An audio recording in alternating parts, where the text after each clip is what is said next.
KCAA. KCAA, where every day is a great day. And now, it's For the People with Judge Herb Dodell.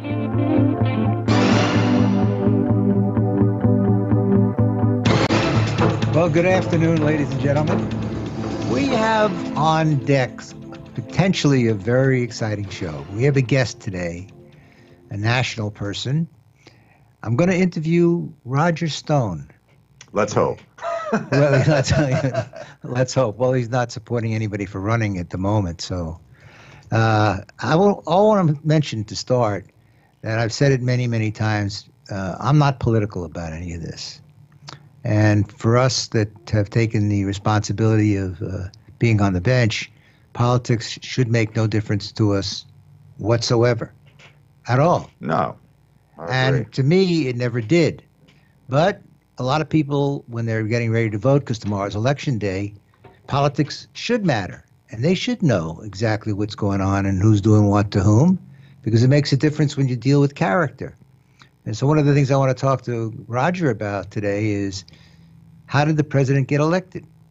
And he's known as a political consultant who uses a lot of what they refer to as dirty tricks. And that may be true. But the fact is, he did a brilliant job, an absolutely brilliant job, and it has nothing to do with politics in terms of the legal system. For us, the only thing that really matters is admissible evidence. Admissible evidence and burdens of proof. Everything else really is not that relevant, unless you're talking about direct testimony that somebody saw or heard something, or there's a writing or something like that. But for the most part, we decide cases based on admissible evidence. And so what is done in the political world is not really admissible evidence because it doesn't have anything to do generally with any of the issues.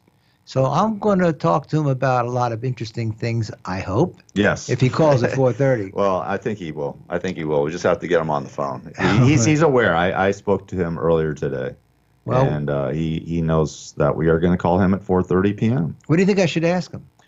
You want to ask him about the Nixon tattoo on his back? No. I don't know, Judge. He's a sartorial, splendid person. He's a very, very fine dresser, by the way. Yeah, I think you should talk to him about, about the conspiracy of, he's saying that. What conspiracy? Well, that Obama, planted somebody, a spy, into Trump's campaign. He thinks that, Obama did that with the FBI. Maybe talk about James Comey, what he thinks of him. This whole thing with the Russia investigation. I'm sorry I asked. Well, you asked me. I did. I'm sorry I asked that. Now you got me with a schedule of things I got to do. You don't have to do I don't want to do that. You can do whatever you want. I'm not going to ask him about Comey. Okay. I'm not going to ask him about Obama either because it's really not relevant to any All of the right, issues. well, then ask him what you want to ask him. It's your show. No, but we've had this dialogue before. I am going to ask him about conspiracy. One of our shows, maybe 3-4 weeks ago, we talked about the elements of what is a conspiracy because people use that term all the time. And now especially they're talking about conspiracies. Is it really a fantasy? Is it really just a makeup? Is it really just a way to avoid something? I'm not so sure about that. As a judge, looking at the record, as we call it, right now, I see nothing. There's a presumption in the criminal law of innocence. Right. And until something is shown to be inculpatory or getting somebody in trouble for doing something, there's that presumption of innocence that goes along with it. Now, conspiracy, just to kind of recap real fast. Yeah, tell us what a conspiracy is. A conspiracy is... Define a conspiracy. Excuse me. Okay, I'll define it. Well, I'll give you the lay terms. I try a lot to talk on the shows using layman's terms. Yes. Because when you start using legalese, people say, what is he talking about? I don't know what that means. What does that mean? So let's talk about conspiracy. Conspiracy is specifically, an agreement between two or among more than two people to commit an illegal act. That's the basic definition. In order to be a conspiracy, you need to show as an element that there was an intent to commit a crime.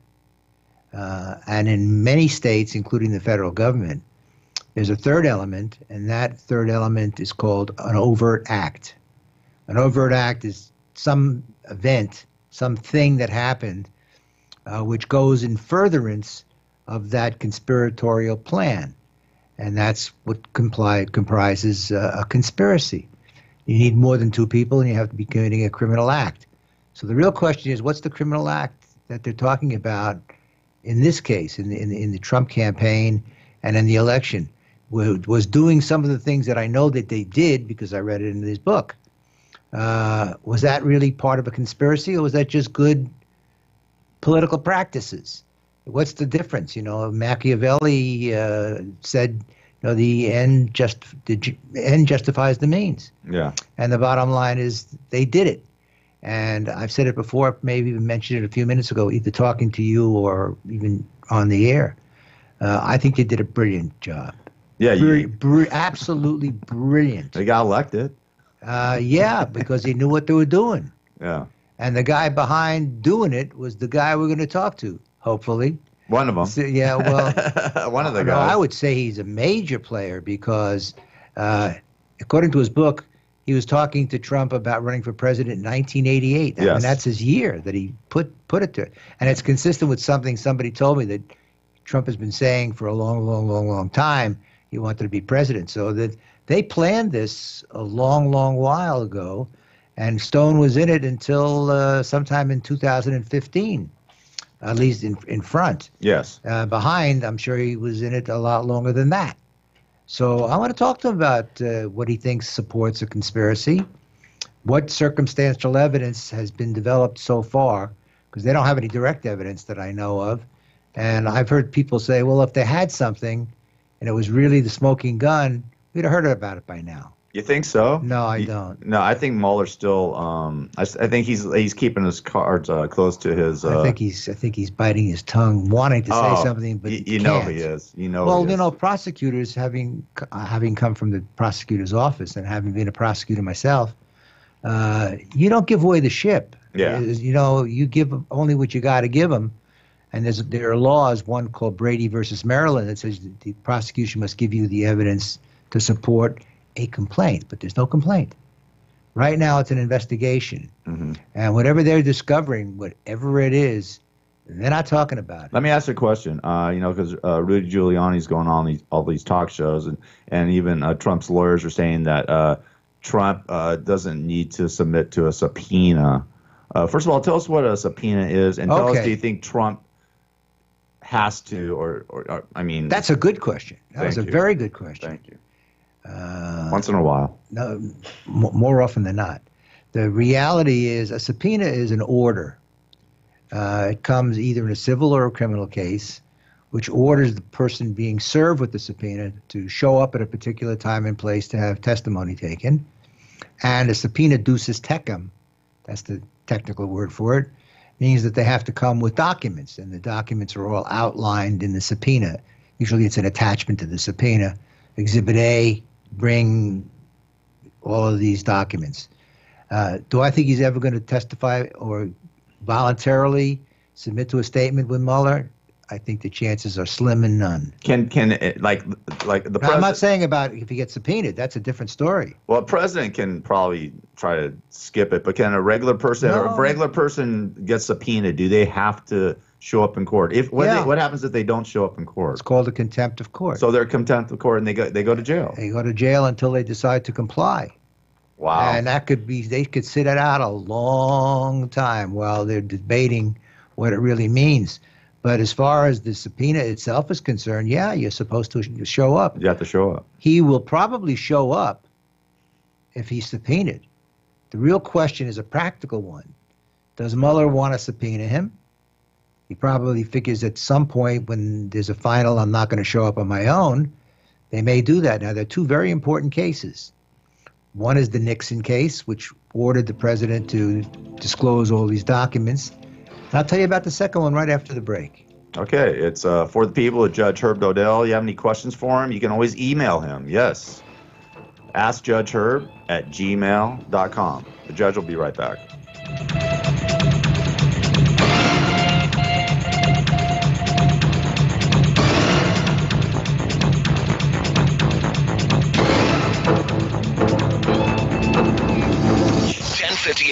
KCAA. Herb Dodell is a lawyer and a judge for the people.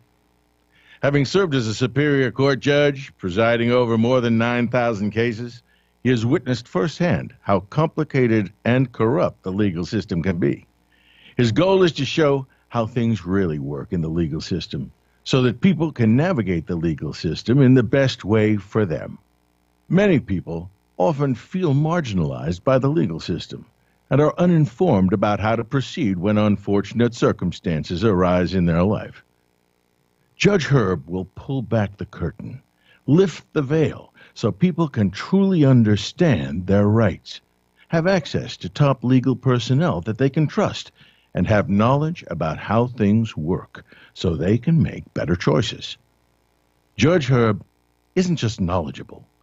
His integrity and spiritual values are truly what make him different.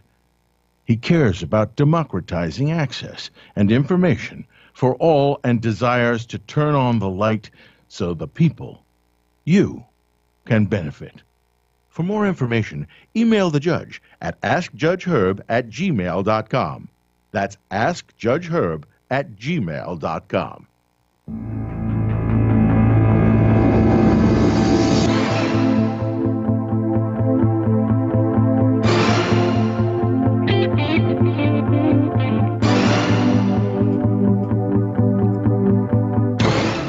Okay, I gave you number one. What was it, Gary? It's a test. I'm working on Roger Stone right now. I can only think. I see you playing with the keyboards and all of that. I just want to know you're here. Huh? I just want to know that you're still physically here. I see you physically here. I am. I'm trying to help you out, Judge. I've had a long day. I'm sorry. It's been a trying day, but I'm trying to get Mr. Stone to call in 13 minutes. Okay. Okay. So the first one was what now? What were we talking about? I'm sorry. This is a quiz. I fail. Just give me an F and send me back to 12th grade. I don't know. It's a civic. This is really a civics course. I know it is. One of the things that we really want to do on the show is to help educate the public as to how the system really works, and that's what we're really doing today and every day. We were talking about conspiracies. Oh, conspiracies. Yeah, I know that. And we talked about what the elements are. Right. And what prosecutors are doing and why they are doing it the way they do it. Generally speaking, a prosecutor takes, it's the equivalent of a pyramid. They start with the little guys at the bottom. One little guy tells another little guy, one guy flips over. The ultimate goal is to get the person at the top of the pyramid. And you know who that is. They're looking to get the guy at the top of the pyramid. Of course. And so you don't tell the other side what your theories are. You don't tell them what you're doing because it's part of an ongoing investigation. That's the usual response you get. If you call law enforcement about anything, they're going to tell you, I can't say anything to you because it's part of an ongoing investigation. Well, isn't that what they're doing with this Russia investigation? That they're starting, getting the smaller guys, and then they're sort of building it up and up and up, and eventually it's going to go to the top. Again, getting back to what we do on the bench, is we don't make any assumptions. Right. Can't make assumptions. Right. Right now, the record is blank, and haven't proved anything at all about anybody, other than some people have pled and are going to be sentenced accordingly, making a deal. Making a deal is smart. In fact, in the criminal law and criminal cross-examination, and I have it often, somebody flips. Yeah. And then what you have to do is you have to kind of change direction in your case. You almost have to spend the majority of your time cross-examining to destroy the credibility, show the motive, interest, and bias, those are the magic words, of that witness. And your case oftentimes rises and falls. I think I told the story about the guy with the box with the cocaine in it. I didn't tell that story? I don't know. I don't remember. Cocaine. Okay. Yeah. Boxing cocaine. Well, I said I wanted to keep you up. I don't do that stuff anymore. Well, the bottom line was the star witness for the prosecution in a case where they claimed my guy was transporting and was involved in a major cocaine transaction. And his argument was, I didn't know there was cocaine in the box. There were regular glasses. And below the level of the glasses was all of these bags of cocaine. Well, it was a lot. And my guy says, I don't know, I was a messenger. You know, I was just dropping something off at my buddy's house. Yeah. And if that was true and he didn't know, it's a crime that requires intent. Right. And he had no He intent. had no intent. So they bring in a guy who testifies. Oh, I know I told you this story. He testifies that my guy did know. You didn't tell me this one. And, well, you're going to hear the end. You'll recognize it. Okay. And he said, he testified, well, yeah, he knew exactly what it is, and he was in the deal, and he was getting a piece of the action or whatever. That was the witness. It was very, very hard to impeach that witness. How do you impeach somebody like that? You made a deal, right? Yes, I made a deal. And why'd you do that? Because I was guilty, and you have to be very careful when you ask a question. One of the cardinal rules for you people thinking about go to law school and becoming a litigator is never, almost never, ask a why question. Yeah. Of an adverse witness, because they will talk. Why? And they will talk. The reason is because they'll keep on talking. And as they talk, you can't stop them because you ask them why. And so you don't ask a witness a question you don't know the answer to in advance unless you don't care what the answer is. And you certainly don't ask them why they did anything. So this guy turned, and I couldn't do a thing about it. And I went to visit him at the Chino prison. Now you remember the story? I got locked in there. You got locked in, yeah. But you didn't get into detail, but yeah, you did tell me about the Chino prison where you got locked in. I got locked during a raid or something, right? Right, prison riot or prison riot. What are we doing? And here I am, this guy standing between two sets of bars. You know, I'm saying, can I get out of here? No, you can't move out of where you are. Don't move. But this guy had decided when he got to prison that he wanted to do the right thing. And so he basically wanted to give a statement that my guy didn't really know. Oh, okay. Okay, that's right. That's right. And so I went there to the prison because I wanted to get a statement from him in writing. Yeah, now I remember. That he would sign, which he did. That's cool. And we went back to court, made a motion for a new trial, denied. They denied it? Denied it. And the judge, who was a good guy, said, you know what? This happens all the time. These guys go to jail and they have these moments and whatever.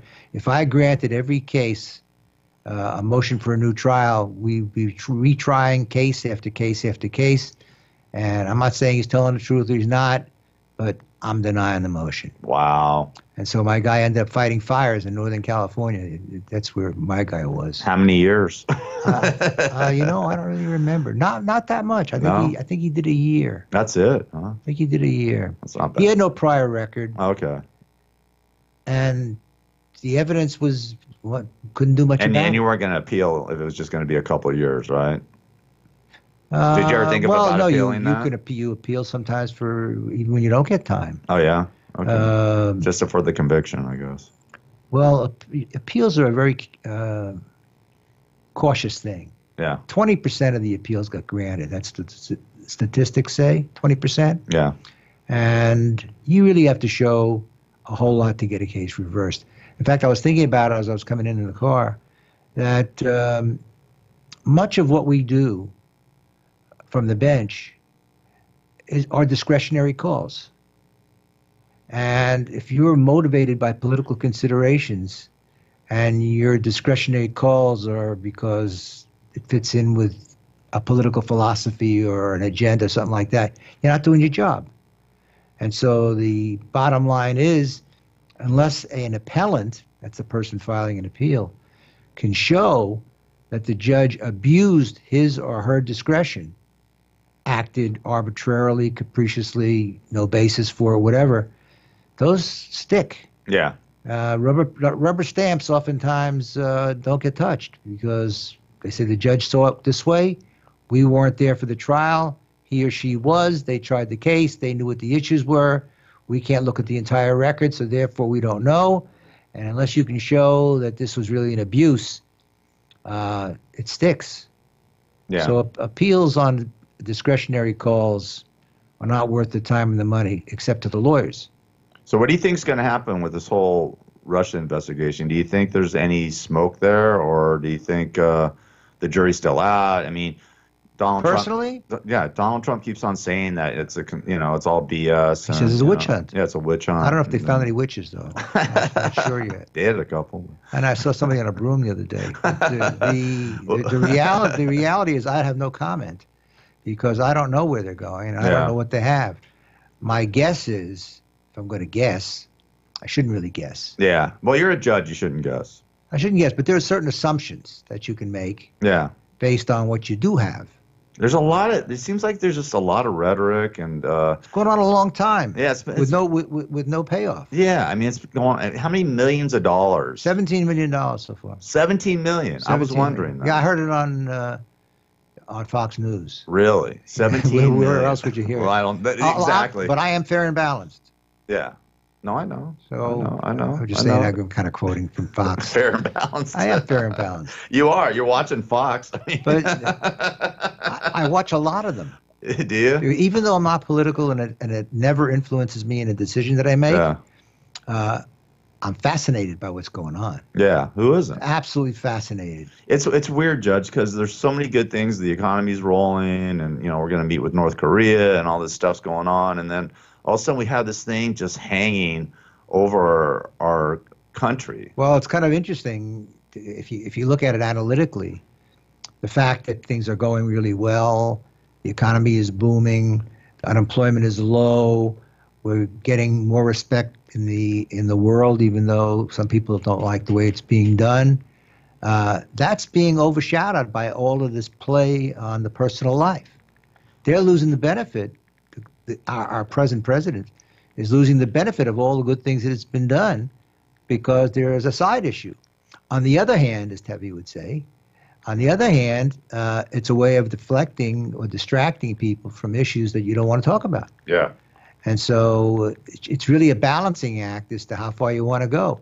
I'm wondering whether they will ultimately start to press all the positive things that have been done and seek to overshadow all of the negative impressions that are coming out. But we will see as we get closer to the midterm elections. Tomorrow is our first real opportunity to see if there's been any major influence as to what's been going on. So Judge, we'll talk about later. Got him? I believe we have Mr. Stone on the phone. Mr. Stone? Oh, hold on one second, sir. Hold on one second. This is on me. I got to plug in. Hold on, Judge. Hold on. So I was asking if he was paying attention. He says, "Yeah, he was paying attention." I'm doing three things. I'm helping host your show and doing this. So here you go. And asking softball questions. And asking softball. There's Mr. Stone's on the phone. Go ahead, Judge. Oh, I see a phone. It doesn't look like him. He's a well-dressed guy. That doesn't look like a well-dressed guy. Good afternoon, Mr. Stone. How are you? I'm great. Thank you very much for agreeing to be a guest on the show.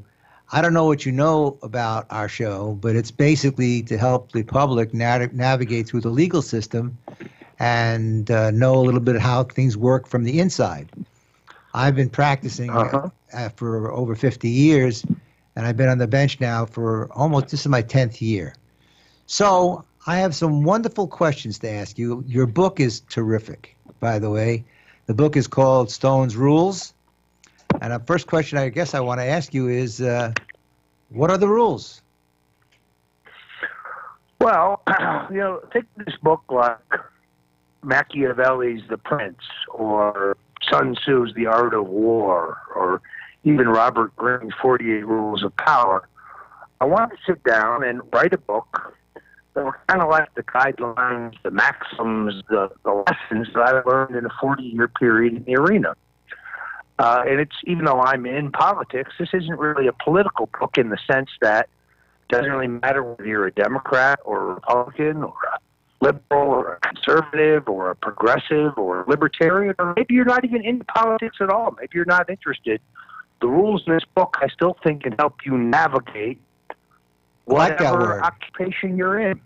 Oh, I like that word. Whether you're in business, whether you're in business, whether you're in fashion, whether you're in media, whether you're in legal business, whatever it may be, I think these rules can help you. And I wrote it with an eye toward young people who are just starting out and want to know how to succeed in life. Well, I read Machiavelli. In fact, I was talking to Gary before we went on the air about it, the end justify the means. I think sometimes it does. The reality is that your book is very practical, and one of the things that we feature on our show is practicality. We want to talk about how things really work, as opposed to some academic exercise into what happened in the 14th century. So I give you a lot of credit. I absolutely do. You've had a very interesting life, because I read your bio and all the information about you, that you come from Norwalk, Connecticut, which was not far from where our family business was in Greenwich. That in 1988, you actually started talking to Donald Trump about becoming president. And I thought, as I said to Gary before we started this morning, I said, I think you ran a brilliant, not a good, not an excellent, but a brilliant campaign. Whatever involvement you had, and I know you were doing something because you were a political consultant, it worked. And nobody would have predicted, I think. You did a great job. Well, I appreciate that. I had a hunch that sooner or later, the American people were just going to get tired of politics as usual. And more importantly, it was only a matter of time before they figured out that the Bushes and the Clintons, the Republicans and the Democrats, they're all in it together. It's all BS. See, they really try to sound different at election time and try to act like there's real differences, but the truth is they're all the same. And working together, the two parties have given us endless foreign war, very expensive, costing millions of lives. They've given us the erosion of our civil liberties, the government reading our emails, listening to our phone calls, tracking our text messages. They've given us an immigration system which screws the people waiting in line to come here legally or going through the system and lets people jump ahead and cheat them by coming into the country illegally. Makes our streets and neighborhoods unsafe. Trade policies that they told us were going to be great for America, but all they've really done is all the jobs overseas. They're great, all right, for our trading partners. They're just not so good for us. You remember the book 1984? Do you remember the book 1984? Absolutely. One of the most frightening Absolutely. things. One of the most frightening things that I heard lately was that they have now announced that there was a period of time, whether it was Clapper or somebody else or Brennan, they were really listening to all of our phone calls. That's a frightening thought. That everything is This guy James Clapper testifies under oath in the Congress that there is no program of metadata collection on Americans. And then Edward Snowden releases documents that proves he's lying. So you ask yourself, so where is this Clapper now? He's in jail, right? No. He's teaching ethics. He's teaching ethics at Vermont College. Yeah, but he's working at CNN. He's doing pretty good. You know, maybe all of us can get promoted. Well, he's part of the shaved head crowd. Those guys are all going to end up in prison before we're done. But the shaved head crowd. I'm looking at Gary. He's got his haircut. I got full head of hair. He's got his haircut. Thank you, Judge. But I was interested because I think what you ultimately did in a very, very professional way was you had your finger on the pulse of the public. You recognized that this was going to be an election that people were going to throw out the other guys. It was time for a change, whether it was cleaning out the swamp or whatever it is. Political consultant, as you are. Well, first of all, there's no guessing. Politics, I know it looks easy from the outside. Everybody figures, oh, my brother-in-law knows how to run my campaign. My wife knows all about politics. This is a scientifically based business. We spend a lot of time and a lot of effort to poll, to survey, research the voters, not only find out what they think today, but test out different themes and approaches and ideas to see how they react to them. How do you move people from A to B? How do you move them from undecided to your column? How do you move them from the other side to your column? It's a scientific approach, and it's a scientifically based avocation. It's not nearly as simple as it looks from the outside. Now, I'll tell you the truth. I wanted Trump to run in 2012, and in retrospect, I now recognize the time was still not quite right. People had to experience all 8 years of the stagnation and the slow economy of Barack Obama before they were ready to turn to somebody who didn't come out of politics, didn't come out of the military, somebody who didn't answer the special interests, who didn't take huge campaign contributions from Wall Street or anyone else for that matter. The time was exactly right in 2016. He was the right guy at the right time at the right place. Do I argue that Donald Trump is perfect? Absolutely not. I disagree with him on a number of things, but he's a hell of a lot better than what we had, and we're going to have 4% economic growth in the next quarter. We were told repeatedly under the previous president that was structurally impossible. It cannot be done anymore. It's a global economy. You Americans got to get used to it. You're getting the second seat. You get the back seat now. It's over for America. I don't believe that. Either does Donald Trump. Well, it's kind of interesting. Just before the election, and Trump was on the road and was making an appearance, and he's very good at it, in Michigan. And I said to myself, why would he go to Michigan? That is a strong blue state, all the workers there, the Democrats. Why would he ever do that? Turned out to be a pretty brilliant move because he took Michigan. Well, it's exactly right. No, he wins this election in 4 states: Michigan, Wisconsin, Pennsylvania, and Ohio. 4 states that Mitt Romney couldn't win. 4 states that John McCain couldn't win. Only Donald Trump could win them. And in those last 2 weeks, when Trump was barnstorming in Detroit, where was Hillary? Well, she was at her mansion in Chappaqua going through the fabric samples, picking out the curtains for her Oval Office. She thought it was in the bag. She did. I think everybody else thought so. I thought everybody else felt the same way. I think she was like 10 points ahead, 12 points ahead or something. I think this was one of the biggest surprises of history. Truly. Big surprise. Well, not for you, but for others. Well, the pollsters made mistakes. Some of them were honest mistakes. Some of them were based on false assumptions.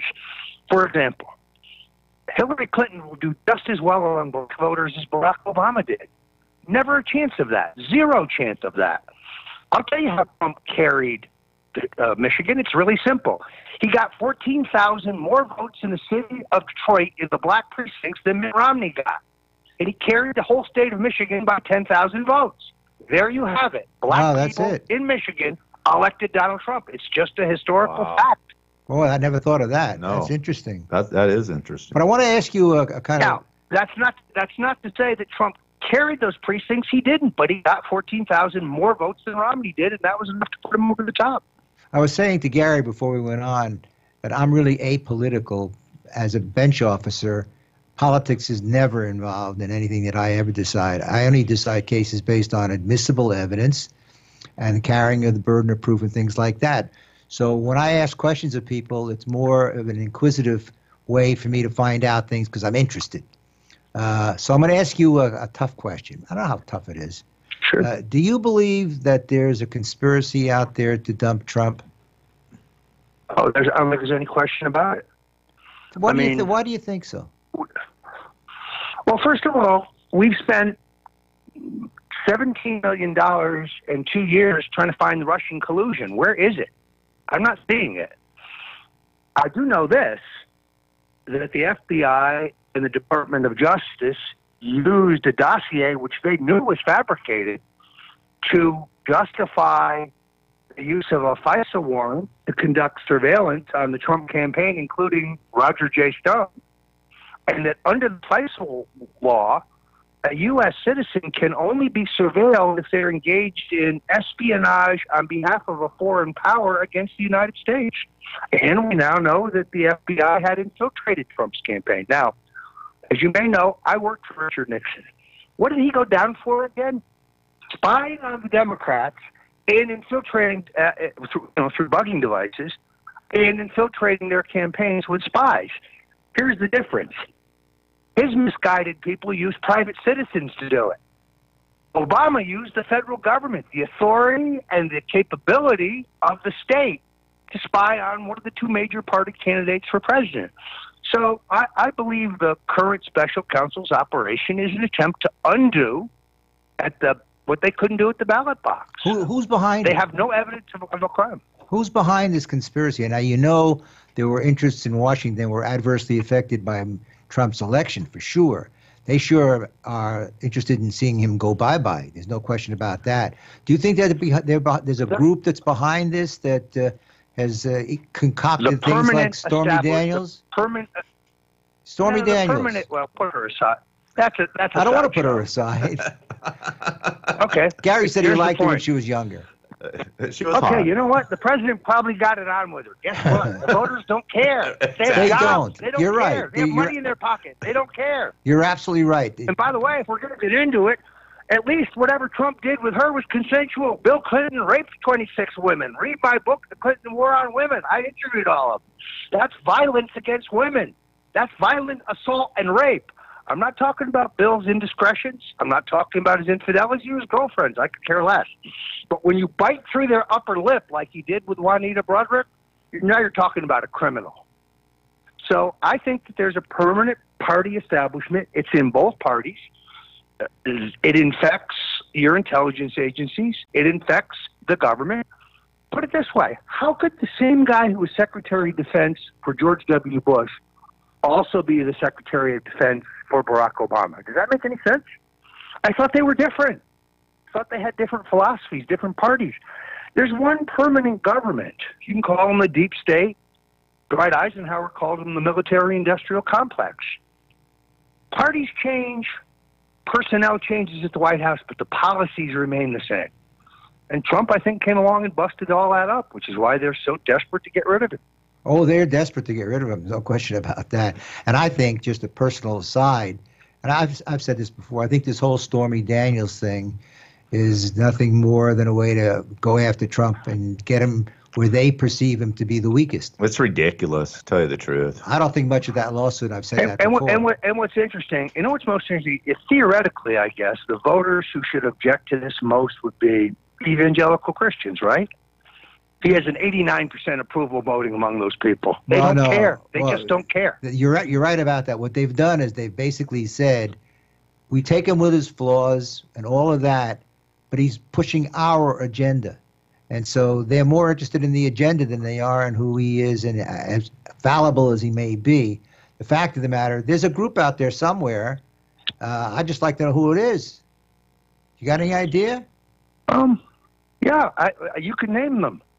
Go ahead. It's Harry Reid. It's Nancy Pelosi. It's Mitch McConnell. It's the permanent Washington establishment. They like the status quo. The fact that the country's in decline, they don't care. They're just getting reelected. They live high. All these people who are screaming about guns, they have armed security guards and they live in gated communities. I mean, the hypocrisy of it is writ large. So you have one permanent party establishment. The Bushes, Ted Cruz, John Kasich, Bill and Hillary Clinton, Barack Obama. It's one big club. Look at them all at Barbara Bush's funeral last week, hugging and kissing each other. They brought the country to its knees. There are no jobs. There were no opportunities. People are losing their lives in foreign wars where we have no interests at all.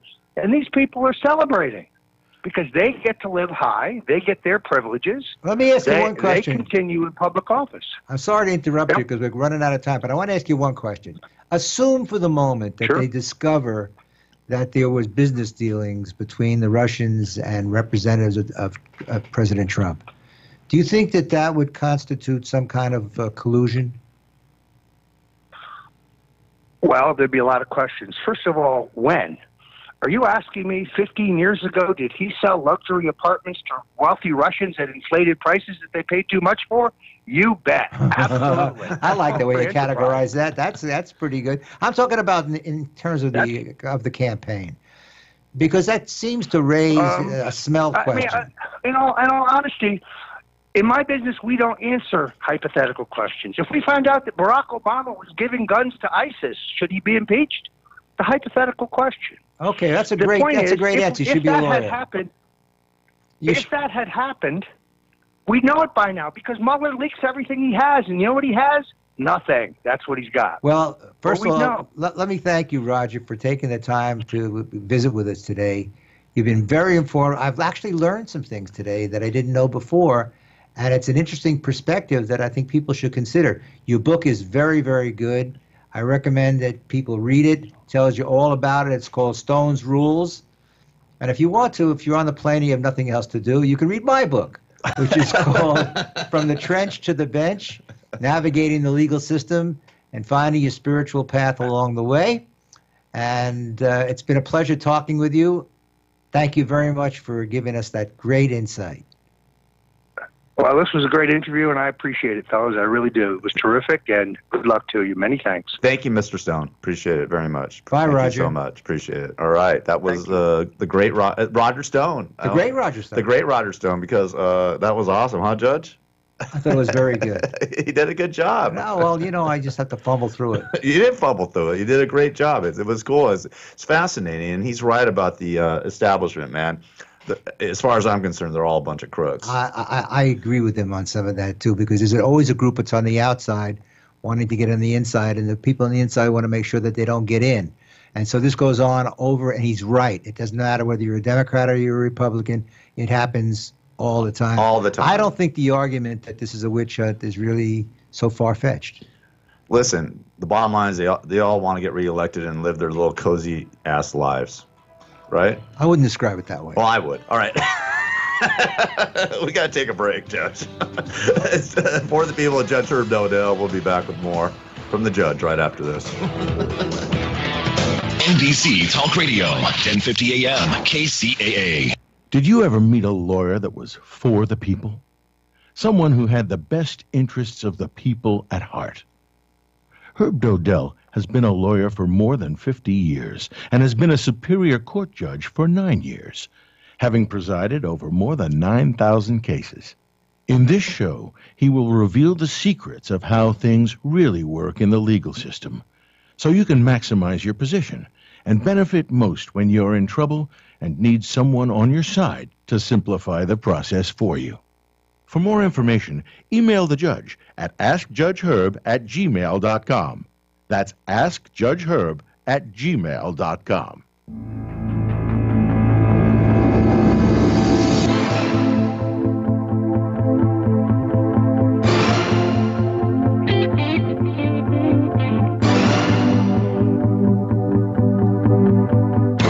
Okay, we're back. Not that I want to be overly cynical, but I have a fraternity brother of mine who's a U.S. Senator. It's Senator Ben Cardin from Maryland. He's a Democrat, isn't he?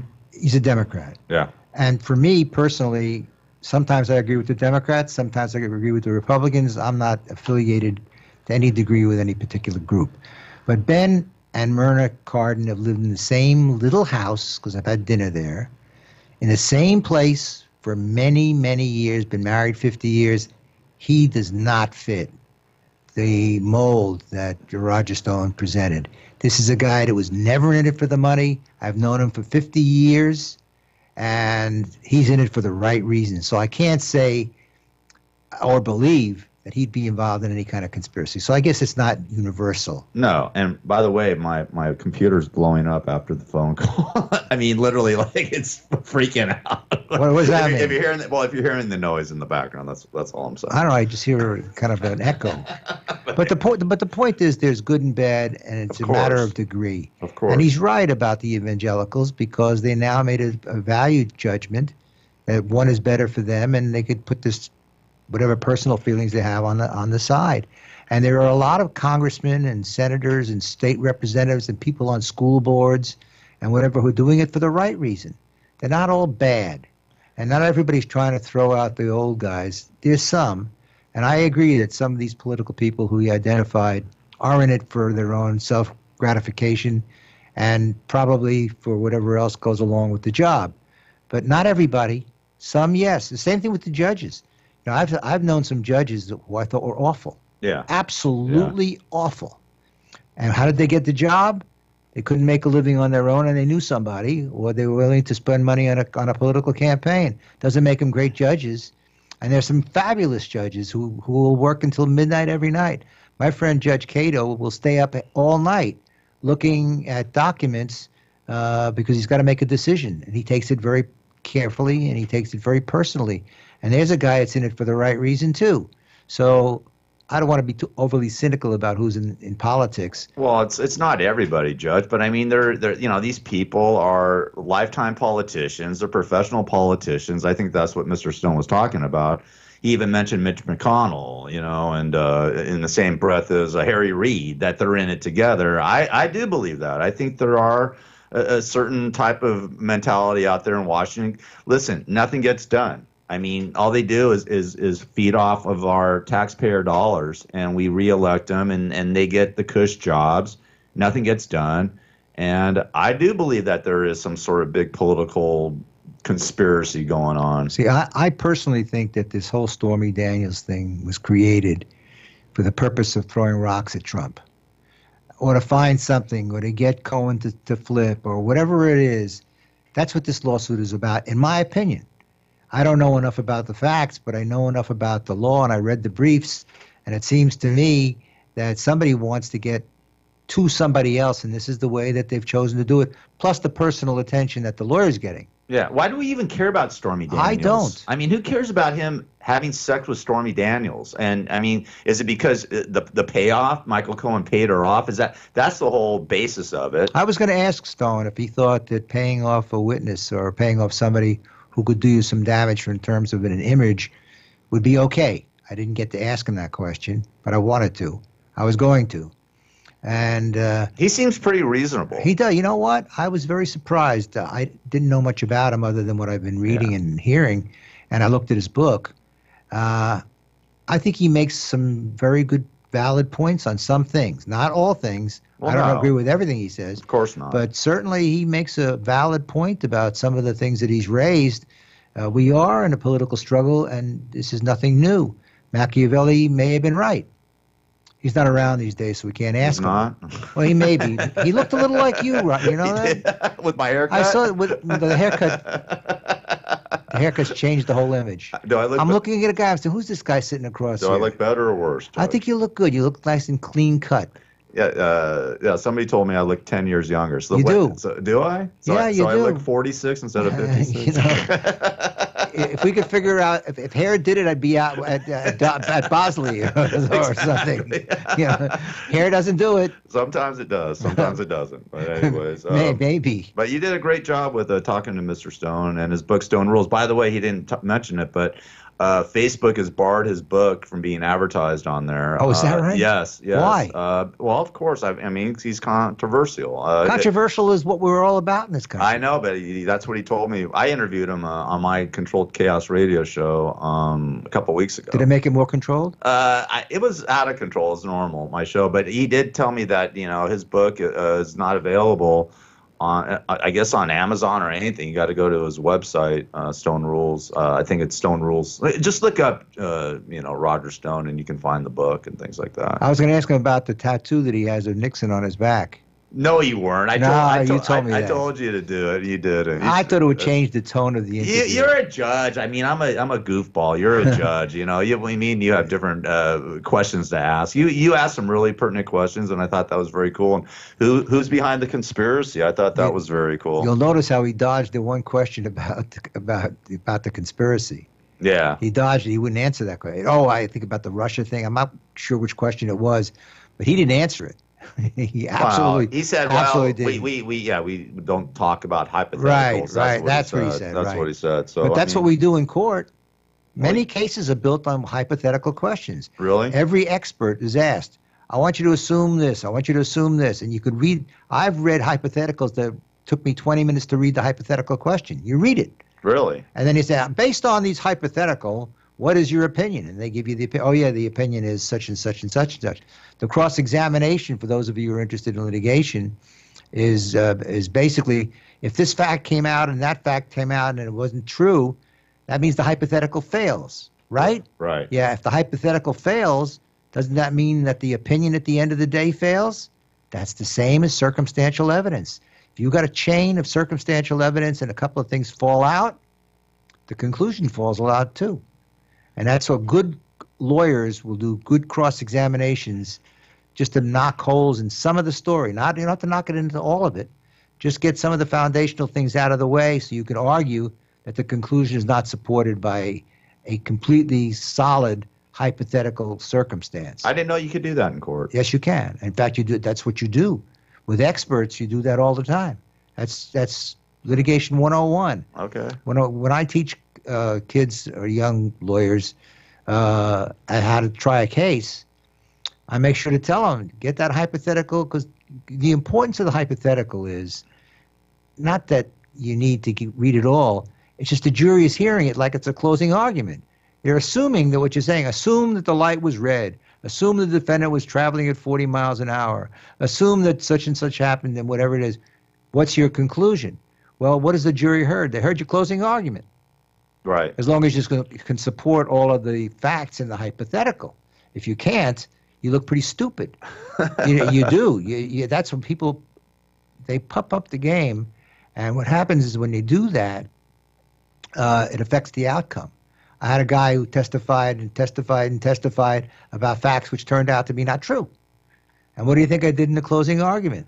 I pointed out all the facts that were not true that he based his conclusions on, and it beat him. We won that case for a terrible client, by the way. Oh, another guy you didn't like? This is the guy that paid the guy to set the fire where the guy went poof. Oh, yeah. That's the guy. Oh, that's the guy? Yeah, that was the guy. You got to be very careful. That's another reason why you don't put your own clients on as defendants in a criminal case. We've talked about that. Yeah. It's the same reason. You don't want to get caught in something that you can't explain. Let me ask you a question. You can ask me many as you like. What about this, sort of going off, the beaten path? The Supreme Court just sort of made a decision on the guy who made didn't want to make the wedding cake. Oh yeah, I heard about that. So they said, I guess they said it was a very narrow decision. Can you explain what a narrow decision is and what that means in the Supreme Court? Because I thought when I read about it too, I was like, oh, so anybody can refuse somebody if they don't want to do something because of the religious beliefs or whatever. But it's a narrow decision. So what does that mean? Well, first of all, we operate the legal system on a concept known as stare decisis. The previous law governs other cases that come along that are generally identical. Okay. And a lot of cases, the facts are slightly different. And in opinions, they oftentimes do what we call distinguish the case from other cases. And that's what good lawyering is about. You pick the cases that look like they support your position. The other side picks the cases they think supports their position. And some neutral, like me, decides which side to accept. And using the burden of proof, of course, to decide which way to go. The fact of the matter is a narrow decision means they're going to limit it to the facts of this particular case. And that's it. So there's no more bakeries that are going to refuse to do what they're doing. But the opinion, which I believe was written by Justice Kennedy, yes, is basically you got to keep in mind people's religious beliefs. If he didn't want to sell it to them because that was something that he didn't believe in and it bothered him a lot, right, you got to keep that in mind. However, as a general principle, people are entitled to the equal protection of the law and a variety of other things. I don't think this decision is going to make much difference at the end of the day, because most cases will be different, whether it's delivering flowers or whatever. But can somebody say, hey, I don't want to, because of my religious beliefs, I don't want to deliver flowers to them, or I don't want to. Maybe the flower. Maybe. I think that may be true. It's just interesting. That's why I think that's going to be cited as authority in many other cases in the future. People will be out of the delivery business. If they want to be, they can deliver to whoever they want. Yeah. It has to do with business. I haven't read the opinion, so I really can't tell you. Well, maybe next week we can talk about it, because when I heard I'll read the opinion. Yeah, because when I heard narrow decision, I was wondering what the hell that meant. That's what it means. Okay. Distinguishable. Thank you, Judge. Thank you. Great job today. Yeah, it was just fun. Cool. I enjoyed this. Right. It's not often you get to talk to somebody who's rubbing noses with the president. Exactly. But he's not going to bite her lip. I am not going to apologize anymore either for anything I did. All right, we got to go. Okay, we'll see you next week. All right, listen, if you want to email the judge and ask him any questions, go to askjudgeherb@gmail.com and get his book, From the Trench to the Bench, on Amazon.com. And we have YouTube videos out, too, on where's that at? Where are the YouTube videos? On YouTube. All right. It's on YouTube. Okay, we got to roll. All right, Judge. Okay. Great job.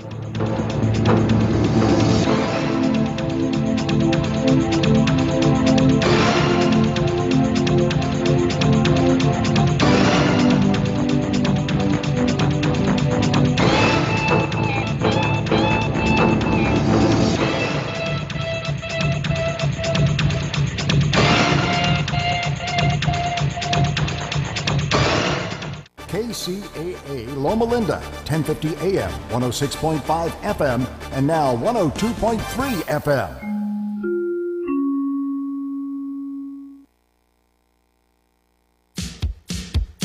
So, you want to be in show business. Do people tell you that you're really funny, you have a great